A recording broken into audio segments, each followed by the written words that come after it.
Kita bersatu di dalam doa. Damai sejahtera Allah yang melampaui segala akal budi, itu kiranya yang memelihara hati dan pikiranmu di dalam Kristus Yesus Tuhan kita. Bapa surgawi, Bapa yang kami kenal di dalam Yesus Kristus Tuhan dan Juru Selamat kami yang hidup. Di mana pada saat ini Tuhan, kami berkumpul di bait suci ini untuk memuji dan memuliakan nama-Mu serta mendengarkan firman-Mu bagaikan rusa yang rindukan air sungai-Mu. Demikian jiwa kami rindu akan firman-Mu. Kuasai kami dengan Roh Kudus-Mu, agar kami dapat mengerti akan firman-Mu yang akan disampaikan oleh hamba-Mu saat ini. Pakai hamba-Mu untuk memberitakan firman-Mu.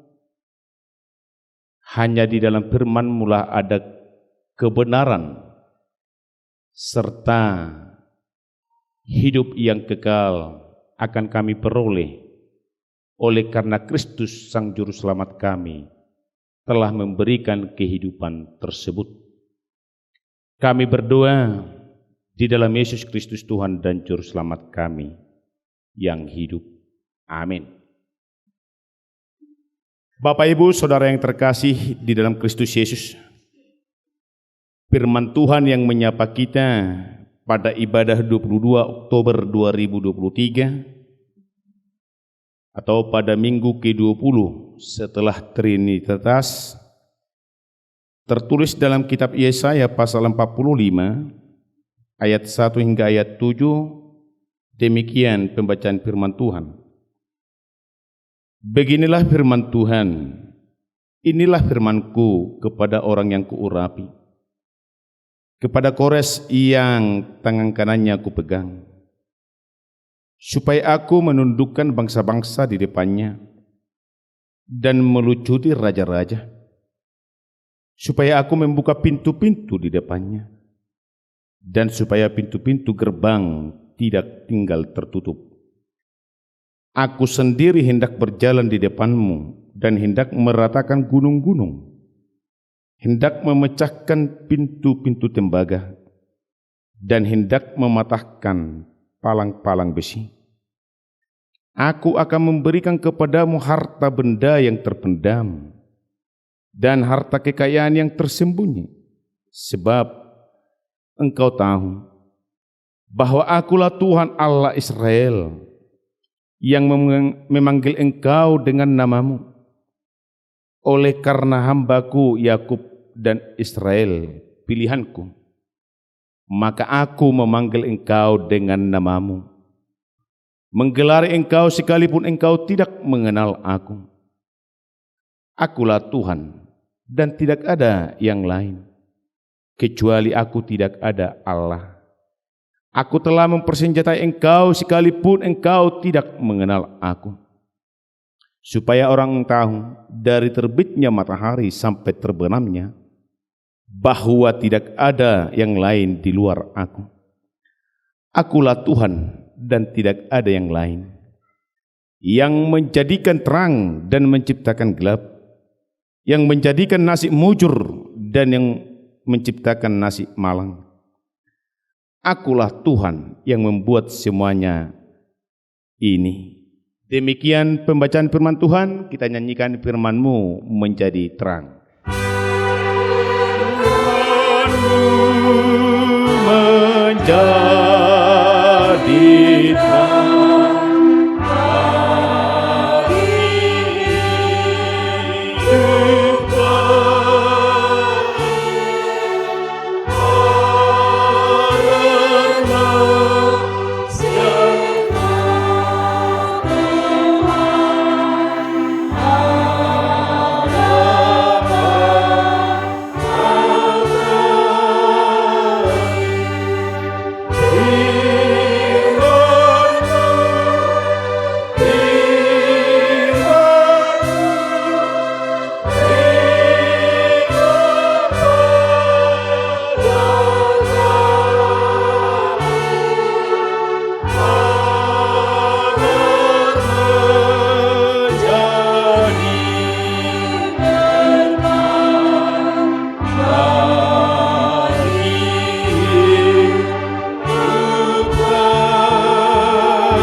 Jemaat Tuhan yang kami kasihi di dalam Kristus Yesus, kembali kami juga menyapa saudara pemirsa yang ada di rumah, di mana pada saat ini ibadah kita dalam channel rohani NTP dilayani oleh jemaat HKI Immanuel Onatuka, Resort Sipahutar 2, Daerah 2 Silindung, Pangaribuan. Kembali saya menyapa jemaat Tuhan yang ada di rumah, dimanapun kita berada. Salam, Tuhan Yesus memberkatimu. Bapak Ibu Saudara yang terkasih, kembali kita diingatkan pada Minggu 8 Oktober 2 minggu yang lalu, di mana di sana dikatakan bahwa Yesaya telah memberitahukan bahwa Tuhan akan membuat hukuman kepada umat Israel karena umat Israel tidak setia kepada Allah. Oleh karena penyembahan mereka terhadap Baal, dewa-dewa orang Kanaan. Akhirnya umat Israel terbuang ke pembuangan Babel oleh Raja Nebukadnezar, raja orang atau bangsa Babel.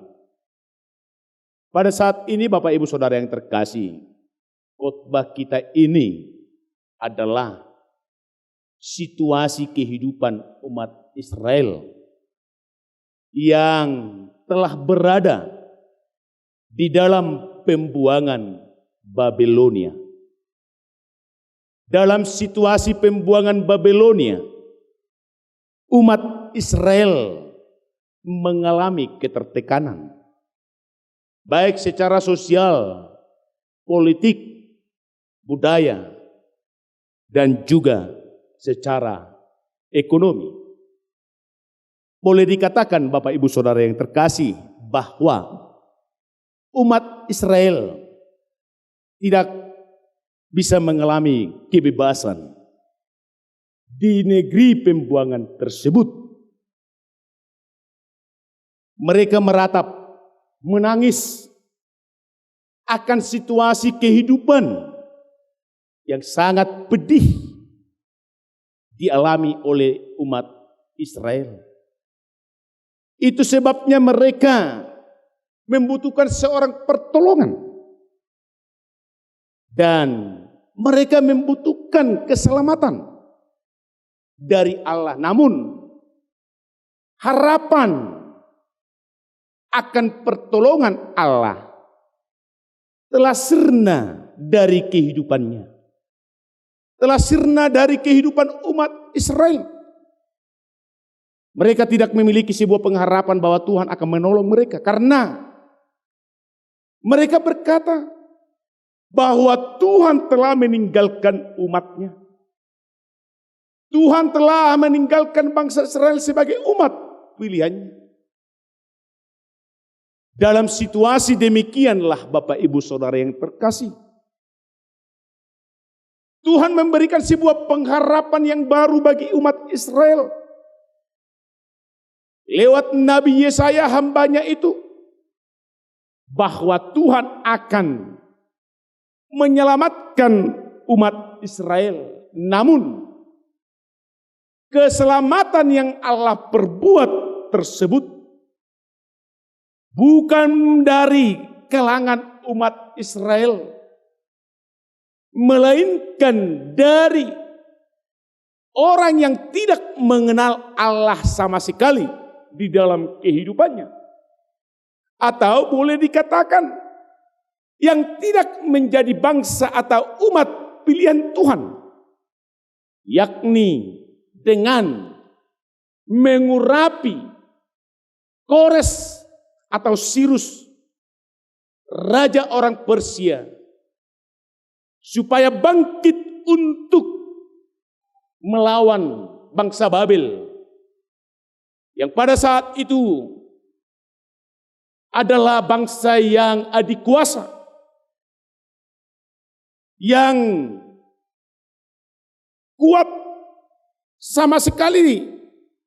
Bangsa-bangsa yang lain tidak mampu untuk melawan kekuatan bangsa Babel, kekuatan Raja Nebukadnezar. Namun Tuhan mengurapi Kores yang menjadi Raja Persia. Itu yang dikatakan di dalam ayat 1. Beginilah firman Tuhan, inilah firmanku kepada yang kuurapi, kepada Kores yang tangan kanannya kupegang, supaya aku menundukkan bangsa-bangsa di depannya dan melucuti raja-raja. Awalnya Bapak Ibu Saudara yang terkasih, Raja Kores takut, gentar, dan tidak akan mau berjuang untuk melawan Raja Babel. Namun firman Tuhan untuk menenangkan hati Kores, untuk memberikan sebuah pengharapan kepada Kores Raja Persia itu, dikatakan di dalam ayat 2, ayat 3, supaya dia mau melawan bangsa Babel.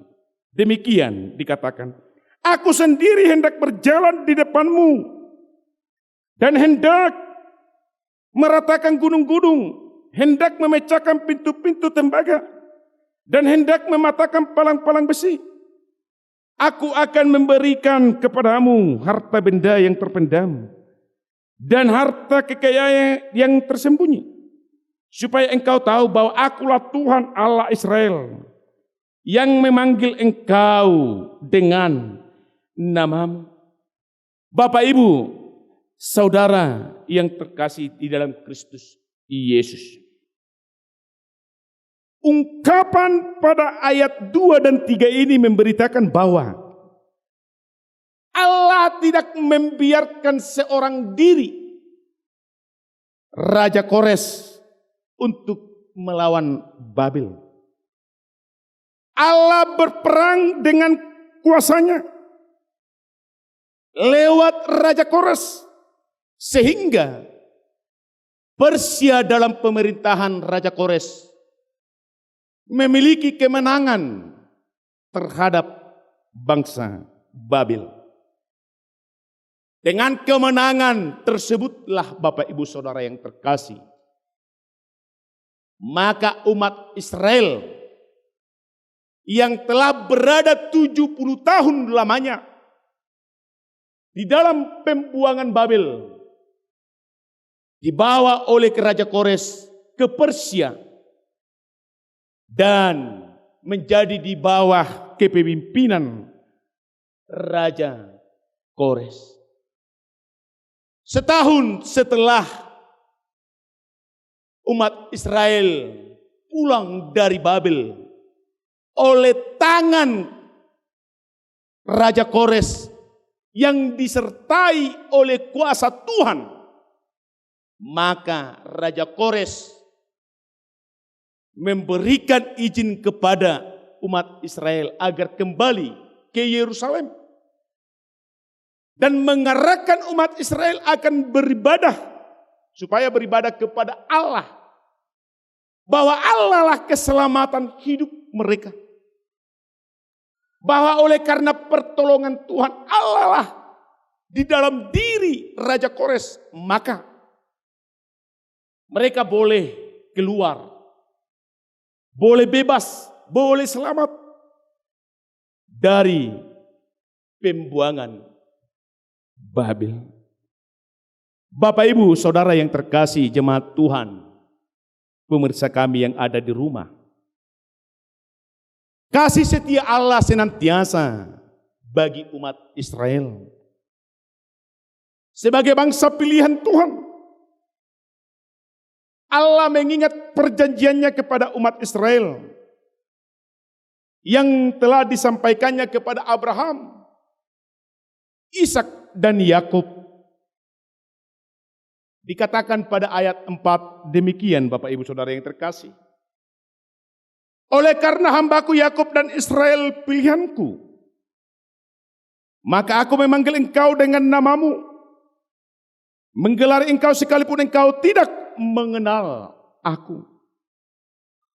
Oleh karena Tuhan mengingat perjanjian yang telah diperbuatnya terhadap Abraham, Ishak dan Yakub, maka dalam situasi kehidupan umat Israel di pembuangan Babel tersebut, dia memakai Raja Kores untuk membebaskan umatnya, menyatakan kuasanya, menyatakan kasihnya, bahwa Tuhan yang berdaulat atas kehidupan umat pilihannya. Tuhan yang berdaulat atas segala ciptaannya. Bapak Ibu Saudara yang terkasih,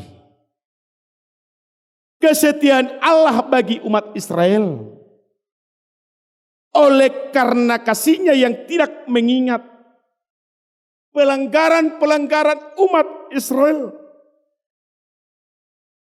Allah mengasihi umat Israel tanpa memperhitungkan pelanggaran yang telah diperbuat oleh umat Israel. Tanpa memperhitungkan dosa-dosa yang telah dilakukan oleh umat Israel. Dialah Allah yang berkuasa, yang tak ada tandingannya di dunia ini, yang menjadikan terang dan gelap, yang menyediakan nasi mujur, yang menjadikan nasi mujur dan menciptakan nasi malam.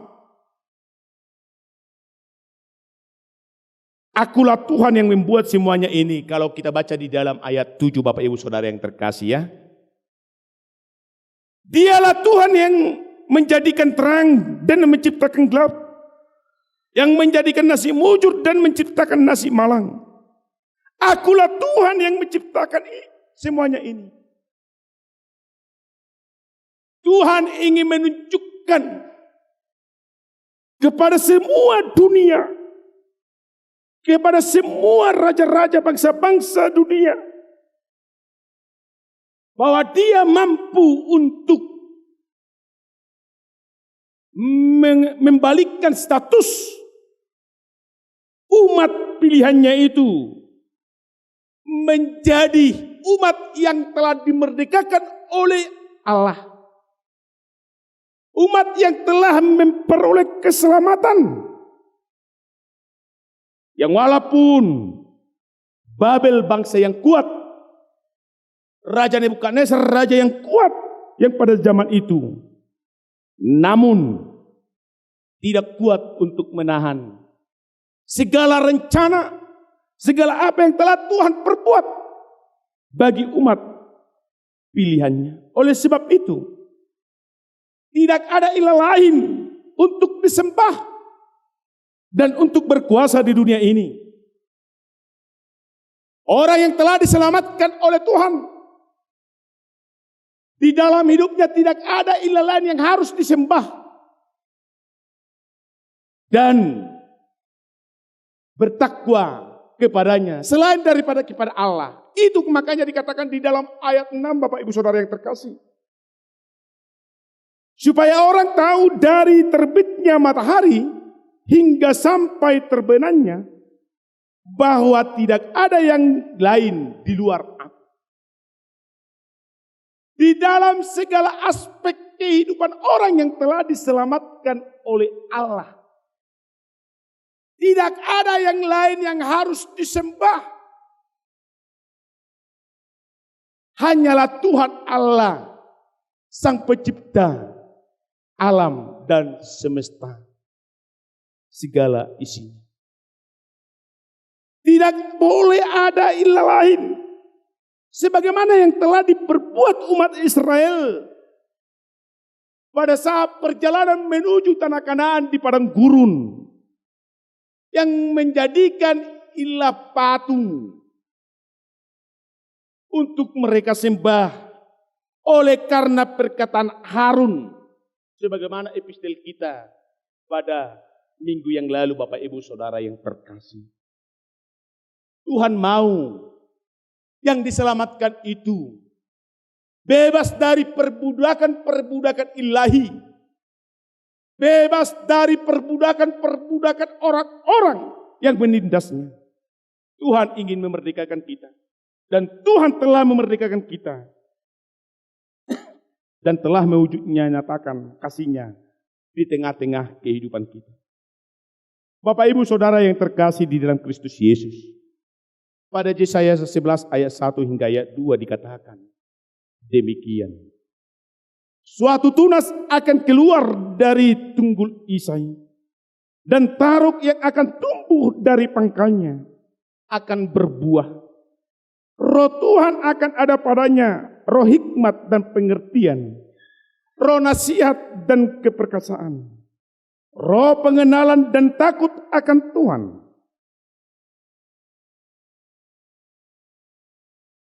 Ayat ini menunjukkan kepada kedatangan Yesus ke dunia yang Allah karuniakan untuk menyelamatkan manusia dari dosa dan maut. Allah mengurapi Yesus anaknya yang dikasihinya itu.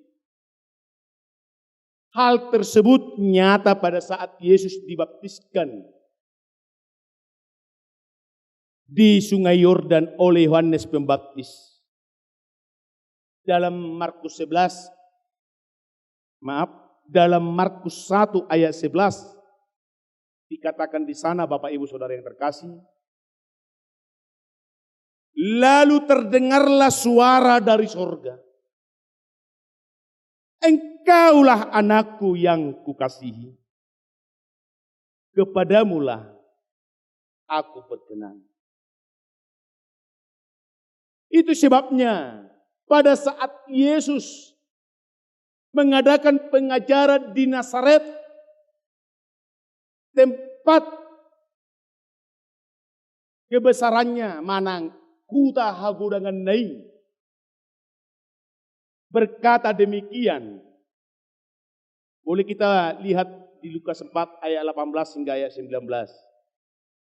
Roh Tuhan ada padaku, oleh sebab Ia telah mengurapi aku untuk menyampaikan kabar baik kepada orang-orang miskin, dan Ia telah mengutus aku untuk memberitakan pembebasan kepada orang-orang tawanan dan penglihatan bagi orang-orang buta, untuk membebaskan orang-orang yang tertindas, untuk memberitakan tahun rahmat Tuhan. Bapak Ibu Saudara yang terkasih di dalam Kristus Yesus, Allah telah mengaruniakan anaknya Yesus Kristus dengan mati di kayu salib, memberikan keselamatan dan kehidupan yang kekal bagi kita. Oleh sebab itu, janganlah kamu bersandar kepada pengertianmu sendiri. Janganlah kamu bersandar kepada kekuatanmu. Janganlah kamu bersandar kepada pengetahuanmu. Tetapi bersandarlah kepada Yesus. Ingatlah selalu Yesus di dalam segala lini kehidupan yang kamu jalani. Pemazmur mengatakan, kecaplah dan lihatlah betapa baiknya Tuhan itu. Berbahagialah orang yang berlindung padanya. Di dalam Mazmur 34 ayat 5. Sebagai orang-orang yang percaya, orang-orang yang telah diselamatkan oleh Allah di dalam Yesus Kristus, kita berjalan di dalam kehidupan ini, Bapak Ibu Saudara yang terkasih, Banyak pergumulan yang kita hadapi. Banyak beban hidupmu yang pada saat ini boleh membuat kamu menjadi lemah, lesu dan letih untuk mengikut Tuhan, untuk memuji dan memuliakan nama Tuhan. Dan terkadang kamu, Bapak Ibu Saudara yang terkasih, membuat jalan pintas agar kamu selamat akan situasi problema hidup yang mencekam di tengah-tengah kehidupanmu dengan beralih kepada dukun, beralih kepada kekuatan-kekuatan duniawi. Ingat, sebagaimana tema kita saat ini, Tuhan Allah sumber keselamatan. Oleh sebab itu, tak ada boleh yang menyelamatkan kita di dalam kehidupan kita ini. Di dalam pergumulan hidupmu, kesulitan ekonomi yang kamu hadapi saat ini, penderitaan sakit penyakit yang kamu alami saat ini, dan juga tentang kehidupan anak-anakmu yang saat ini yang sangat sulit untuk kamu bina dan kamu arahkan akan mengikut Yesus. Ingatlah, pertolonganmu hanya kepada Allah. Dan hanya Allah lah yang boleh memberikan keselamatan di dalam hidup kita. Orang lain boleh Allah pakai untuk memberikan keselamatan. Orang lain boleh Allah pakai untuk menolong kita, untuk membebaskan kita. Itu adalah bukti nyata bahwa kasih Allah itu selalu ada di dalam kehidupan kita. Sebagaimana yang telah Allah perbuat bagi umat Israel. Demikian di dalam perjalanan hidup kita, Bapak Ibu Saudara yang terkasih. Allah selalu senantiasa berbuat keselamatan bagi kita. Keselamatan yang Allah perbuat di dalam Yesus, sebagaimana yang dikatakan oleh Rasul Paulus ke jemaat di Korintus dalam suratnya yang kedua, ke jemaat Korintus di pasal 10 ayat 5 demikian. Keselamatan yang Allah perbuat di dalam Yesus mematahkan setiap siasat orang dan merubuhkan setiap kubu yang dibangun oleh keangkuhan manusia untuk menentang pengenalan akan Allah. Kami menawan segala pikiran dan menaklukkannya kepada Kristus. Jikalau orang ada yang berkata bahwa keselamatan tidak ada di dalam Kristus Yesus, orang itu adalah orang yang akan mau dihukum oleh Allah. Atau orang yang tidak mau diselamatkan oleh Allah. Orang yang mau diselamatkan oleh Allah adalah dia akan mengaku bahwa keselamatannya ada di dalam Yesus Kristus. Sebagaimana yang tertulis dalam pengganti hukum Taurat kita di minggu saat ini. Sebab pemberitaan tentang salib memang adalah kebodohan bagi mereka yang akan binasa. Tetapi bagi kita yang diselamatkan, pemberitaan itu adalah kekuatan Allah. Keselamatan di dalam Yesus adalah pemberitaan tentang salib. Pemberitaan tentang penderitaan. Dan di dalam penderitaan itu ada sebuah keselamatan. Menjadi kebahagiaan milik kita. Kebahagiaan untuk kekal. Untuk kehidupan yang kekal. Yang harus dimiliki setiap orang yang percaya kepada Tuhan. Maukah kita Bapak Ibu Saudara yang terkasih dalam Kristus Yesus berteduh di dalam keselamatan Tuhan? Oh, lodahamu.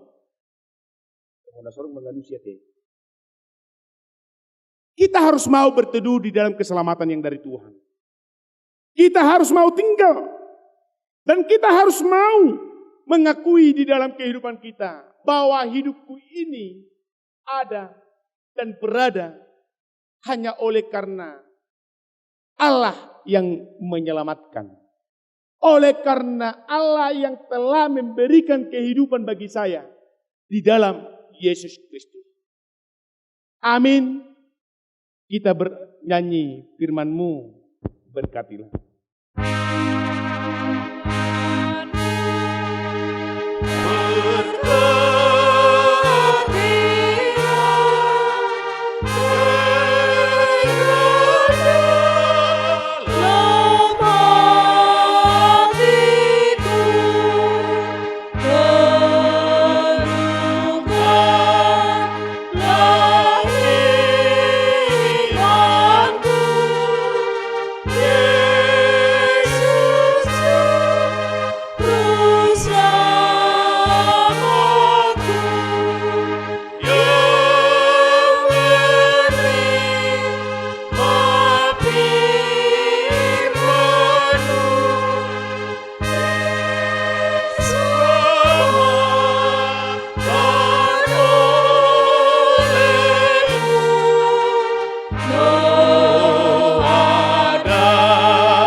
Terima kasihlah Tuhan atas kehidupan dan keselamatan yang telah Tuhan perbuat bagi kami di dalam Yesus Kristus yang telah mati di kayu salib.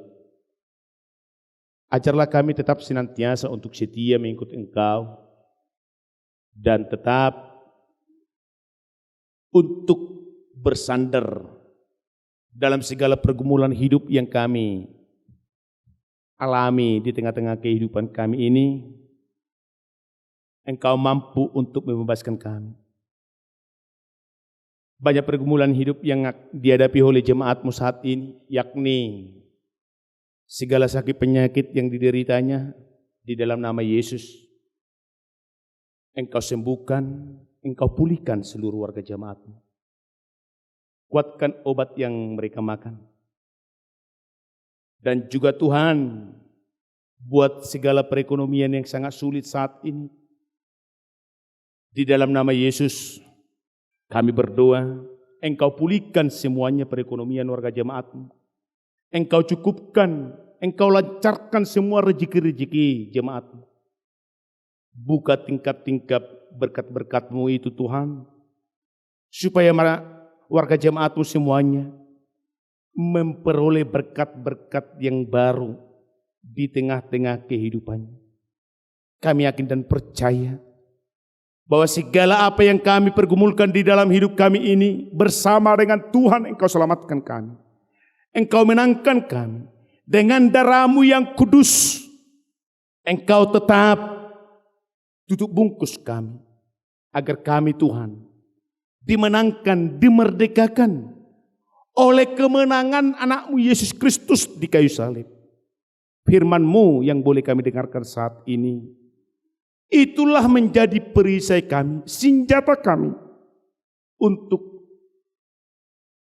melangkahkan kaki kami, menapaki perjalanan hidup dan perjuangan hidup di tengah-tengah kehidupan kami ini, agar kehidupan kekal boleh kami miliki sebagai anak-anak yang telah Tuhan pilih, anak-anak yang telah Tuhan selamatkan. Terpuji Engkau, kami serahkan hidup kami sepanjang hari ini hanya ke dalam tangan-Mu. Tetaplah Tuhan lindungi kami di dalam anugerah-Mu, kasih-Mu. Tutup bungkus kami dengan darah-Mu yang kudus, agar kami Tuhan jauh dari segala pencobaan-pencobaan di dunia ini. Kami berdoa di dalam Kristus Yesus, Sang Juru Selamat kami yang hidup. Amin.